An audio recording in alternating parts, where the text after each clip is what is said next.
Charlotte episode 4 की शुरुआत में हम लोगों को दिखाया जाता है ओटोसाका अपने घर पे सो रहा रहता है। तभी उसका अलार्म बजता है। तो फिर वो अपने मोबाइल को उठाता है और उसमें अलार्म को देखता है। फिर उसे बंद करके वापस से सो जाता है। फिर उसके थोड़ी देर बाद ओटोसाका उठता है और जा कर के आयुमी से पूछता है खाने में क्या बना है। तो फिर आयुमी उससे कहती है मैंने तुम्हारे लिए काफ़ी ज़्यादा अच्छा खाना बनाया है, एक बार उसे टेस्ट करके देखो। तो फिर जैसे ही ओटोसाका उसे खाता है वो रोने लगता है और उसका मुंह भी अजीब सा हो जाता है। फिर वो पिज़्ज़ा सॉस को देखता है और कहता है इसमें भी पिज़्ज़ा सॉस डला है, मुझे इसका कुछ ना कुछ तो करना ही होगा, वो भी जल्दी से जल्दी, नहीं तो मैं नहीं बच पाऊँगा। और फिर उसके बाद अगले सीन में ओटोसाका अपने घर से स्कूल चला जाता है और ओटोसाका की क्लास में सभी लोग ये बात कर रहे थे कि उनके क्लास के अंदर यूसा निशिमोरी एडमिशन लेने वाली है और वो आज ही से उन लोगों का स्कूल ज्वाइन करेगी। और साथ ही में ओटोसाका को बार बार जोजीरो भी परेशान कर रहा था यूसा के बारे में बोल बोल करके। और वहाँ पे ओटोसाका काफ़ी ज़्यादा बुरे मूड में था क्योंकि उससे सुबह बहुत ही अजीब खाना खाने को मिला था। फिर उसके थोड़े समय बाद यूसा वहाँ पे आ जाती है और उसके साथ टीचर भी आए थे। फिर उसके बाद टीचर सभी को बताते हैं कि ये हमारी इस क्लास की नई स्टूडेंट है। और साथ ही में उनके टीचर यूसा को अपने आप को इंट्रोड्यूस कराने के लिए कहते हैं सभी बच्चों से। तो फिर यूसा दिल के साइन को बनाती है अपने हाथों से और सभी लोगों को अपने आप को इंट्रोड्यूस कराती है।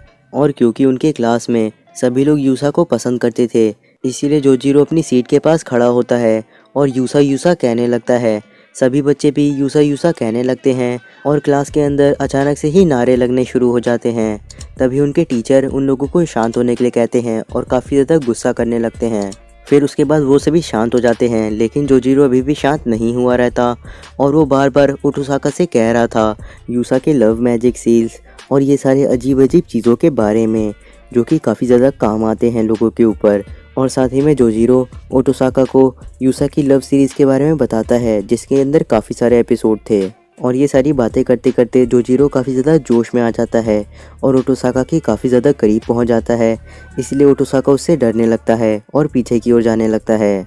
लेकिन तभी वहाँ पे उन लोगों के पास तोमारी आ जाती है और कहती है उन लोगों से स्टूडेंट काउंसिल रूम में आने के लिए, क्योंकि एक नए इंसान के बारे में पता चला है जिसके पास सुपरनेचुरल एबिलिटी है। जोजीरो ओटोसाका से बात करने के बाद यूसा के पास जाती है और उससे कहती है उन लोगों के साथ स्टूडेंट काउंसिल रूम चलने के लिए, क्योंकि उसकी पावर काफ़ी ज़्यादा काम आ सकती है।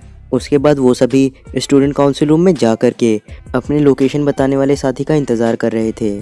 साथ ही में वहाँ पे जोजीरो यूसा से बात करे जा रहा था सारी चीज़ों के बारे में, क्योंकि वो काफ़ी समय से यूसा से बात नहीं कर पाया था और ऐसा उसे लग रहा था। आगे जोजीरो यूसा को एक एडवाइस देता है कि हमारा जो दोस्त आने वाला है उसे देख करके तुम मत डरना, वो तुम्हें नुकसान नहीं पहुंचाएगा, भले ही वो बस थोड़ा सा अजीब दिखता है और उसके तरीके काफ़ी अजीब हैं। जोजीरो के ऐसा कहने के तुरंत बाद ही वहाँ पे किसी चीज़ को देख करके यूसा काफ़ी ज़्यादा डर जाती है।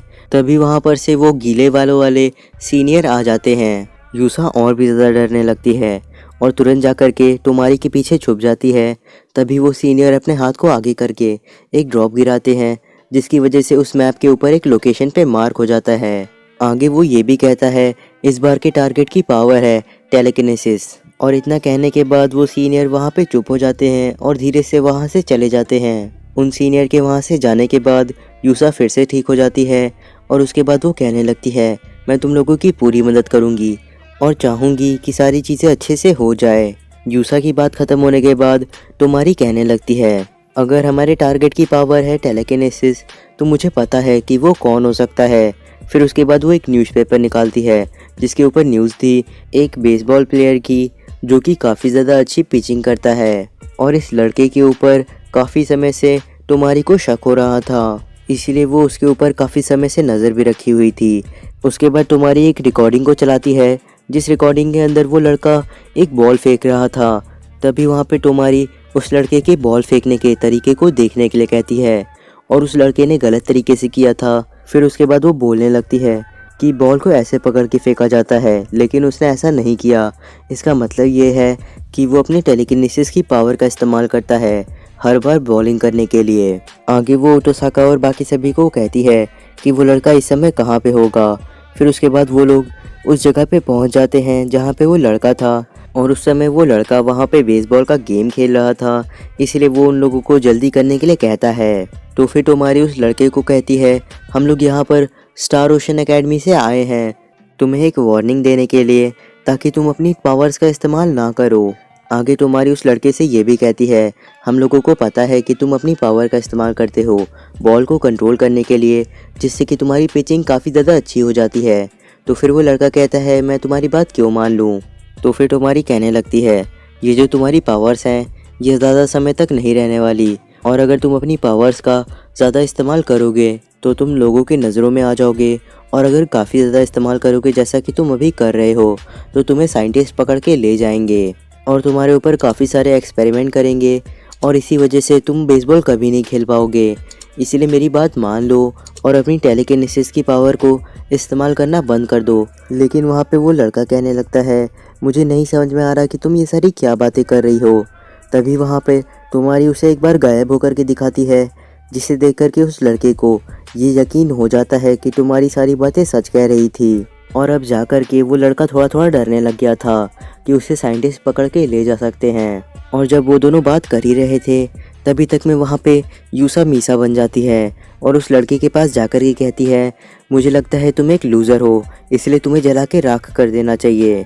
ये सुनकर के ओटोसाका यूसा को पीछे आने के लिए कहता है और उसको आग को बंद करने के लिए कहता है, लेकिन यूसा उसी के ऊपर अपनी आग का इस्तेमाल करने वाली थी।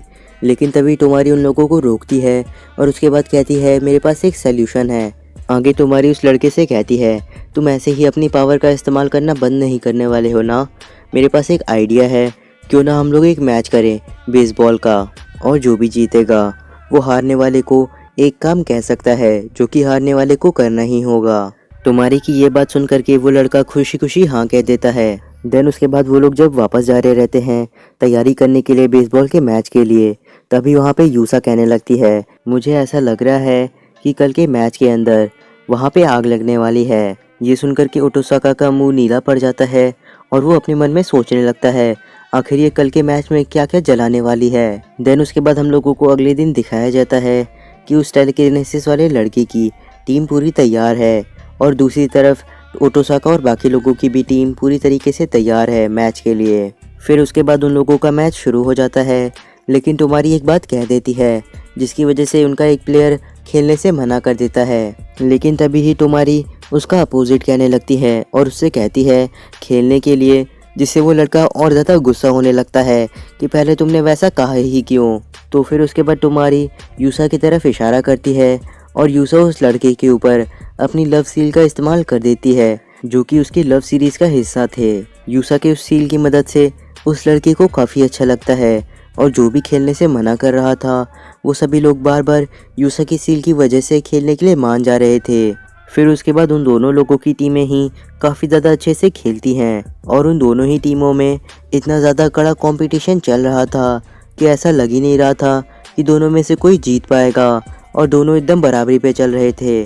तभी टोमारी सभी को बुला करके एक प्लान बनाती है कि हम लोग अपनी पावर का भी इस्तेमाल अब से करेंगे उस गेम के अंदर। आगे वो ओटोसाका से कहती है कि तुम्हारा मेन काम होने वाला है यहाँ पे, तुम्हारा काम रहेगा उसे संभालना जो कि वहाँ पे बैटिंग करने आएगा। टोमारी की बात मान करके ओटोसाका अपना काम शुरू कर देता है और बार बार बैटिंग करने वाले लोगों के अंदर जा कर के उनकी बॉल्स को ख़राब कर दे रहा था और उन्हें आउट करा दे रहा था।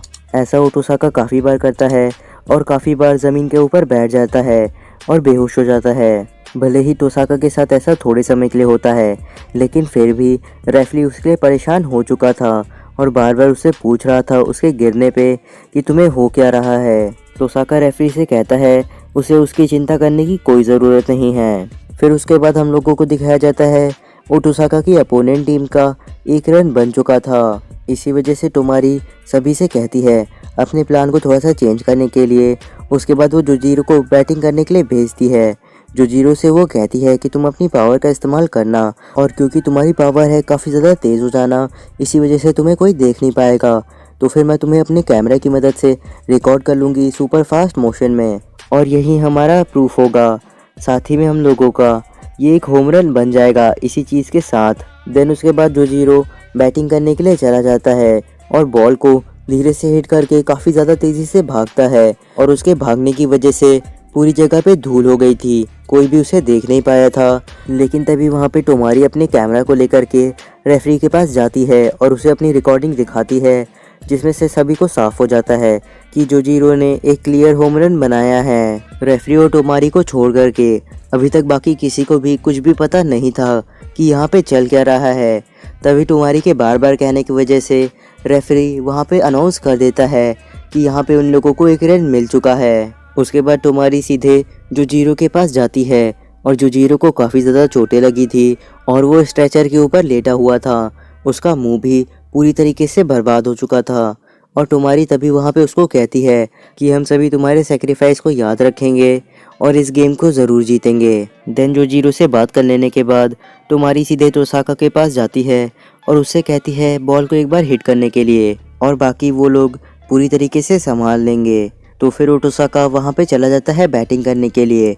वहाँ पे वो 2 बॉल मिस कर देता है और अगर वो तीसरी बॉल मिस कर देता तो फिर वो लोग गेम हार जाते। लेकिन टोसाका वहाँ पे बाकी सारी बॉलों को हिट कर देता है और लास्ट बॉल को थोड़ा ज़्यादा दूर हिट करता है, तो फिर वो लोग होम रन बनाने के लिए दौड़ने लगते हैं। मीसा काफ़ी तेज़ी से दौड़ती है, लेकिन वो ज़्यादा तेज़ी से दौड़ नहीं पा रही थी क्योंकि वो यूसा की बॉडी में थी। लेकिन फिर भी मीसा अपनी पूरी कोशिश करती है और समय पे पिच के पास जा कर के उसके ऊपर हाथ रख देती है और इसी रन के साथ वो लोग गेम जीत जाते हैं। फिर उसके बाद टोमारी जा कर के उस लड़के से कहती है कि अब तुम्हें अपने वादे को निभाना होगा और अपनी पावर को कभी मत इस्तेमाल करना। तो फिर वो लड़का कहता है मैं अपनी पावर को सिर्फ और सिर्फ इसीलिए इस्तेमाल कर रहा था कि मैं अपने दोस्तों के साथ नेशनल्स खेलने जा सकूं। भले ही मैं उतनी अच्छी बॉलिंग नहीं करता हूं, लेकिन मेरे सारे के सारे दोस्त काफ़ी ज़्यादा मेहनत करते हैं और काफ़ी ज़्यादा अच्छे हैं। तो फिर टोमारी कहने लगती है मुझे यकीन है कि तुम अपने गोल में ज़रूर कामयाब होगे, तुम्हें बस मेहनत करनी है और जब तुम नेशनल मैचेस खेला करोगे तो फिर मैं सभी लोगों से कहूँगी कि मैं तुमसे मिल चुकी हूँ। टोमारी से बात करने के बाद वो लड़का कहता है कि वो अपनी पावर का इस्तेमाल अब से नहीं करेगा। तो फिर टोमारी उस लड़के के वहाँ से थोड़ा दूर जाने के बाद टोसाका से कहती है उसके शरीर में जाने के लिए। तो फिर टोसाका 5 सेकंड बाद उसकी बॉडी को कंट्रोल करके वापस अपने शरीर में आ जाता है और तब तक के लिए टोमारी टोसाका को पकड़े हुए थी ताकि वो गिर ना जाए। तो फिर उसके बाद टोसाका वापस से सही से खड़ा होता है और फिर टोमारी से पूछता है क्या टोमारी को कुछ पता चला जब ओटोसाका ने उस लड़के की बॉडी को कंट्रोल किया था। तो फिर टोमारी ओटोसाका से कहती है तुम्हारे अभी उसके शरीर में जाने से कोई ख़ास चीज़ नहीं पता चलने वाली थी और मुझे जो चीज़ पता चली है उसके बारे में मैं ज़्यादा श्योर नहीं हूँ। लेकिन हम लोगों को अब बस बैठे रहना है और देखना है कि चीज़ें सही जाती हैं कि नहीं। वैसे मेरी इतनी मेहनत के लिए एक सब्सक्राइब तो बनता है। मैं मिलता हूँ आपसे अगले एपिसोड में, तब तक के लिए बाय।